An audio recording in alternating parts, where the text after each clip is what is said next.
오늘 또 하나님께서 우리 각자에게 은혜 주시길 간절히 소망합니다. 이 창세기 11장은 그 유명한 이 바벨탑 사건입니다. 제가 학교에서 이 학생들에게 성경을 가르칠 때 이 창세기 11장이잖아요. 이 11장의 모습이 마치 빌딩의 모습과 같다 해서 이것은 바벨탑이다. 그래서 창세기 11장이라고 외우게 합니다.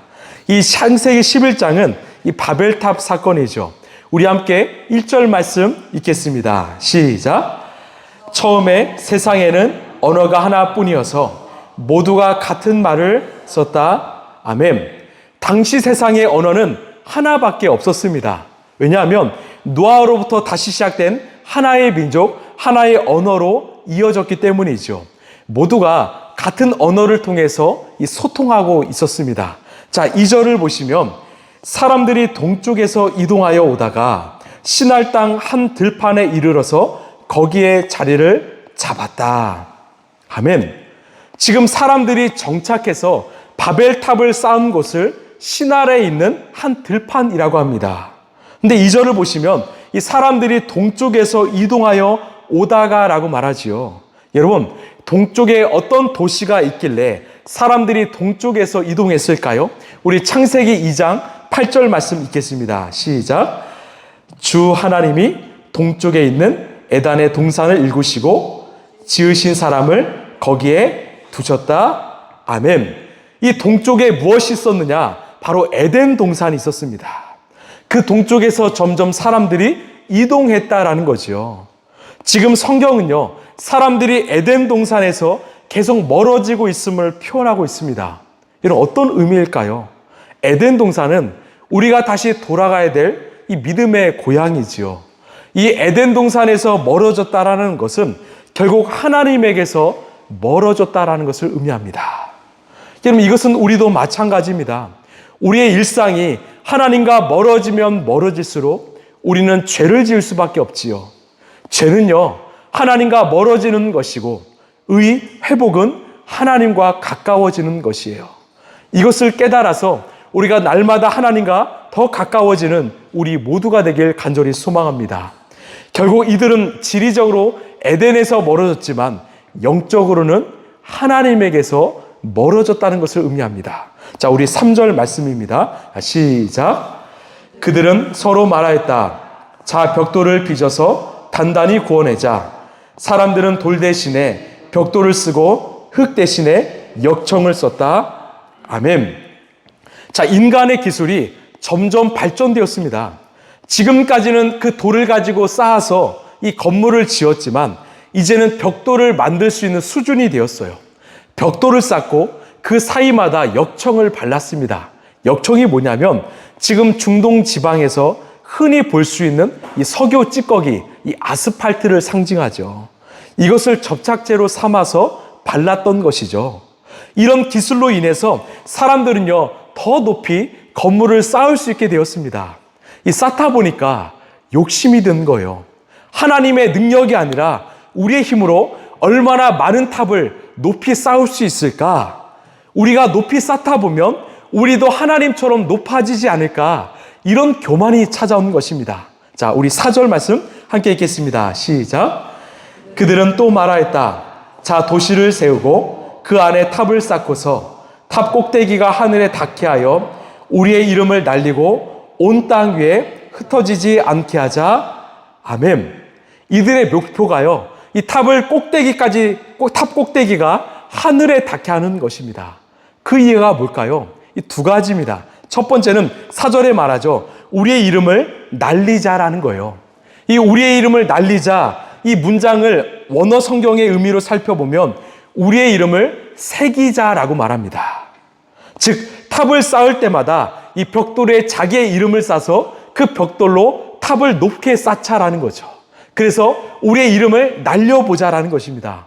예를 들어서 이 공사하는 절에 가면요, 이 기와장에다가 이 사람의 이름을 쓰게 하죠. 그리고 그 한 장당 얼마의 돈을 기부하게 합니다. 왜요? 그 돈으로 공사 비용을 충당하는 거죠. 이것이 바로 종교이고 이것이 바로 우리 사람의 특징입니다.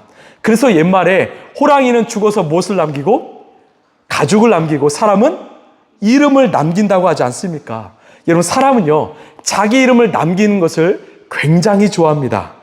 우리가 뒤에서 살펴보겠지만 결국 자신의 이름을 새겨놓고 자신의 이름을 날리기 위해서 세운 바벨탑은 여러분 어떻게 되었습니까? 결국은 지금 다 사라지고 말았지요. 여러분, 성경에는 어떤 사람의 이름만 남아있을까요? 자기 이름을 내세우려 하지 않고 오직 하나님의 이름만을 내세우려고 했던 그 사람의 이름만이 하나님께서 영원히 남게 하신다는 것을 여러분 믿으시길 바랍니다. 이것이 진짜 신앙이 아닐까요? 여러분, 나는 죽고요, 내 이름은 사라지고 오직 예수님의 이름만을 남기는 우리 모두가 되길 간절히 소망합니다. 우리의 삶을 통해서 오직 예수님의 이름만이 드러나는 그런 인생이 되길 간절히 소망합니다. 그때요, 우리 주님께서 우리의 이름을, 우리의 인생을 영원토록 기억해 주실 것입니다. 자, 또 바벨탑을 높이 쌓은 두 번째 이유는요, 흩어지지 않기 위해서라고 말합니다. 자, 흩어지지 않는다. 어떤 의미일까요? 이 바벨탑은요, 그 시날 평지의 한 중앙에 세웠습니다. 이 동서남북 어디에서도 그 바벨탑은요, 높이 보이지요. 즉, 이 바벨탑 중심으로 우리가 모이자라는 거예요. 다시 말해서 하나님이 아니라 우리의 자신이 우리의 인생의 표대 주인이 되자라는 것입니다. 여러분, 우리 인간이 우리의 인생의 표대 주인이 될 만한 존재일까요? 자, 시편 53편 2절 3절 우리 함께 읽겠습니다. 시작. 하나님께서는 하늘에서 사람을 굽어보시면서 하나님을 찾는 사람이 있는지를 살펴보신다.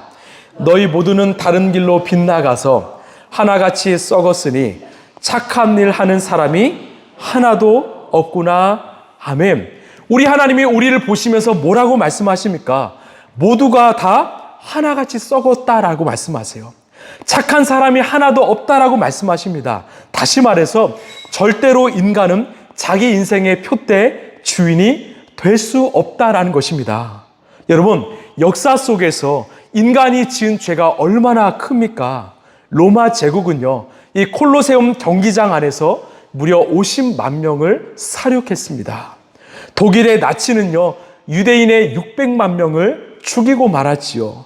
강대국이 벌인 이 세계대전, 2차 세계대전으로 인해서 전 세계 사람 7천만 명의 목숨이 잃고 말았습니다.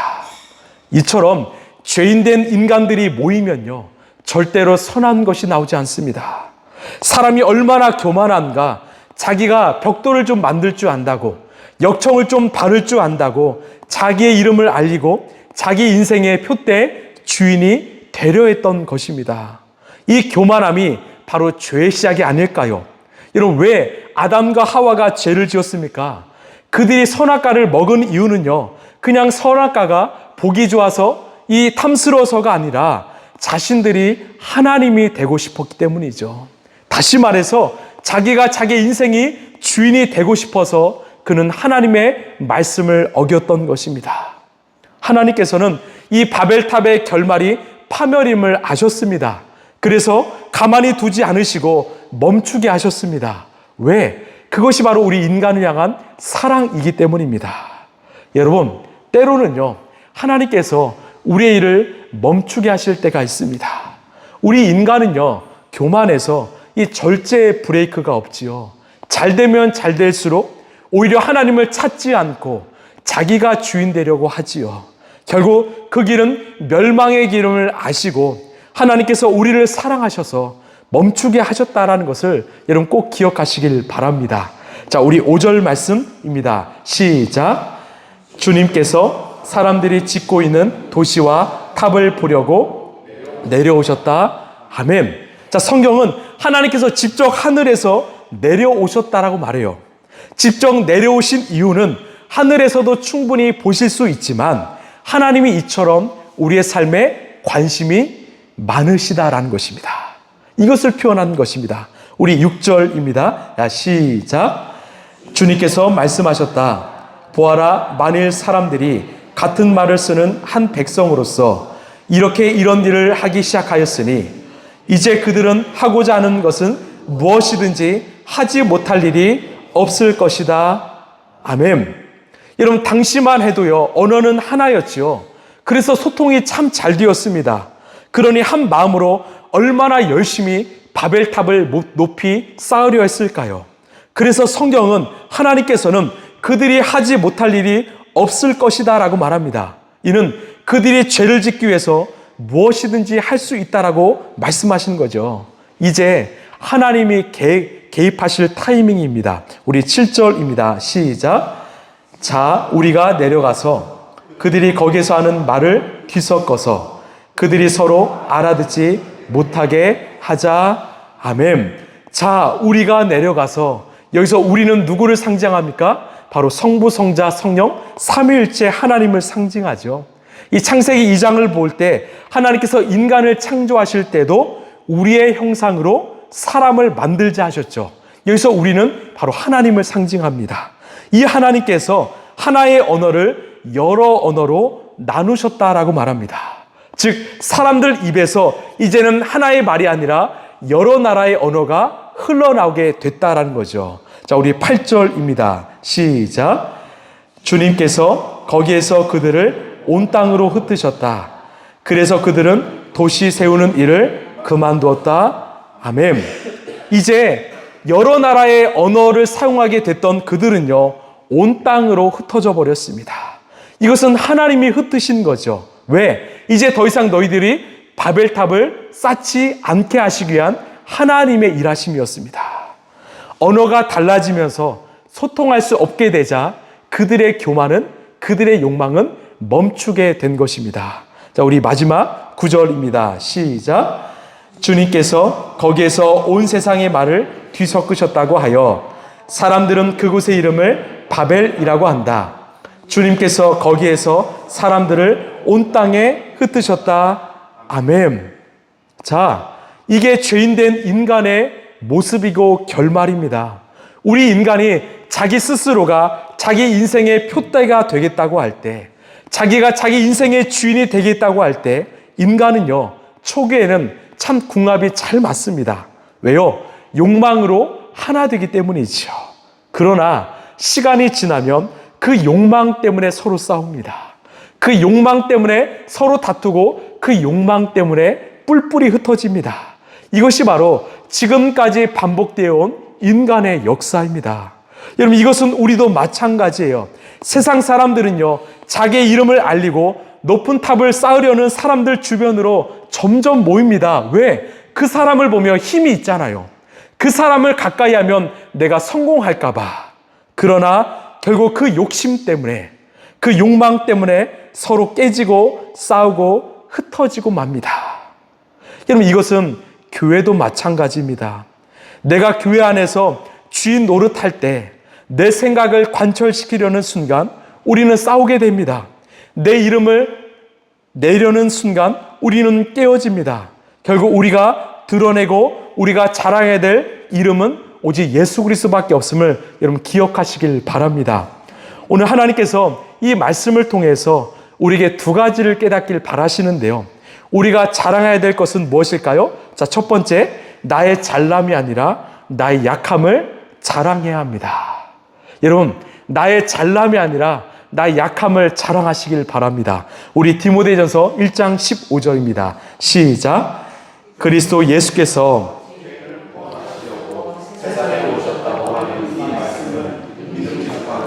모든 사람이 받아들일 만한 말씀입니다.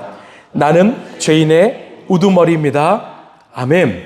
여러분, 사도 바울은요, 예수님을 믿고 난 후에 자신을 자랑하고 자기 스스로 의인이라고 말한 적이 없습니다. 예수님을 믿은 후에는요, 자신은 죄인이고 심지어 죄인 중에 우두머리라고 고백합니다.